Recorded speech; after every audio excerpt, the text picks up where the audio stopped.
பிறந்த நாளில் இறுதியாக அந்த சிறுமி சிரித்த புன்னகை.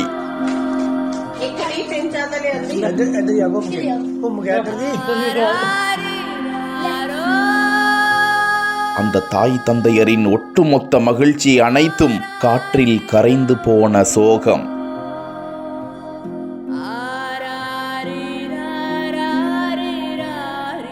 ஆன்லைனில் வாங்கிய பர்த்டே கேக்கு தான் தங்களது மகளின் இறப்பிற்கு காரணம் என கதறும் குடும்பத்தினர்.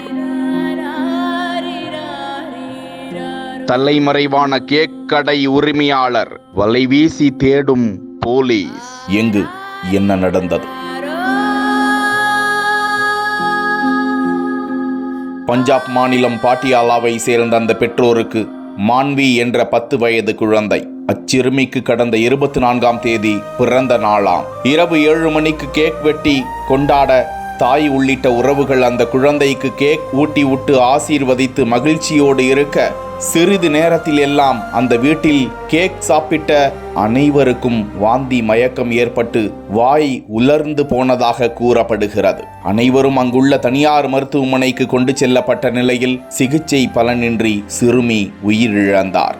ஆன்லைனில் வாங்கிய கேக் தான் தங்களது மகளின் உயிரிழப்புக்கு காரணம் என புகார் அளிக்கப்பட்டதை தொடர்ந்து சிறுமியின் உடல் பிரேத பரிசோதனைக்காக அனுப்பப்பட அந்த கேக் ஆய்வுக்கு அனுப்பப்பட்டு விசாரணை தீவிரமடைந்திருக்கிறது. தற்போது அந்த சிறுமி இறுதியாக மகிழ்வோடு இருந்த தருணங்கள் வலைதளத்தில் வெளியிடப்பட லட்சக்கணக்கானோர் தங்களது கண்ணீர் அஞ்சலியை செலுத்தி வருகிறார்கள்.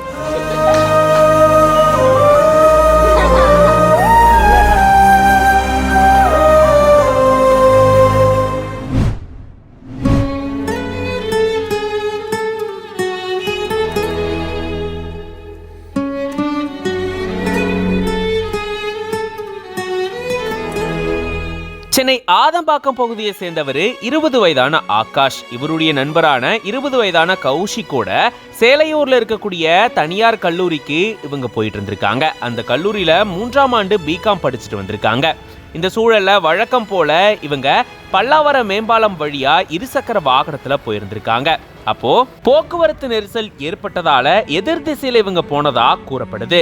தாம்பரத்துல இருந்து ஒரு வாகனம் வந்த சூழலதா எதிர் திசையில வந்த இவங்களுடைய இருசக்கர வாகனத்து மேல மோதி விபத்துக்குள்ளாக இருந்திருக்கு. இந்த விபத்துல இருசக்கர வாகனத்தை ஓட்டிட்டு வந்த கௌஷிகனுடைய கால்ல முறிவு ஏற்பட்டதா சொல்லப்பட்டிருக்கு. மேலும் பின்னாடி அமர்ந்திருந்த ஆகாஷ் விபத்துல சம்பவ இடத்திலேயே உயிரிழந்ததா தெரிவிக்கப்பட்டிருக்கு. உடனடியா போக்குவரத்து காவல்துறையினர் அங்க விரைந்து வந்து கால் முறிவு ஏற்பட்ட மாணவரை மீட்டு சிகிச்சைக்காக மருத்துவமனைக்கு அனுப்பி வச்சிருக்காங்க. மேலும் உயிரிழந்த ஆகாஷுடைய உடலை பிரேத பரிசோதனைக்காக குரோம்பேட்டை அரசு மருத்துவமனைக்கு அனுப்பி வச்சிருந்திருக்காங்க. கல்லூரிக்கு போன மாணவர் சாலை விபத்துல சிக்கி உயிரிழந்திருக்க கூடியது குடும்பத்தார் சக மாணவர்கள் மத்தியில பெரும் சோகத்தை ஏற்படுத்தியிருக்கு. ஒரு வழி பாதையா இருந்த இந்த மேம்பாலம் கடும் போக்குவரத்து நெரிசல் காரணமா இருவழி பாதையா மாற்றப்பட்டிருந்திருக்கு.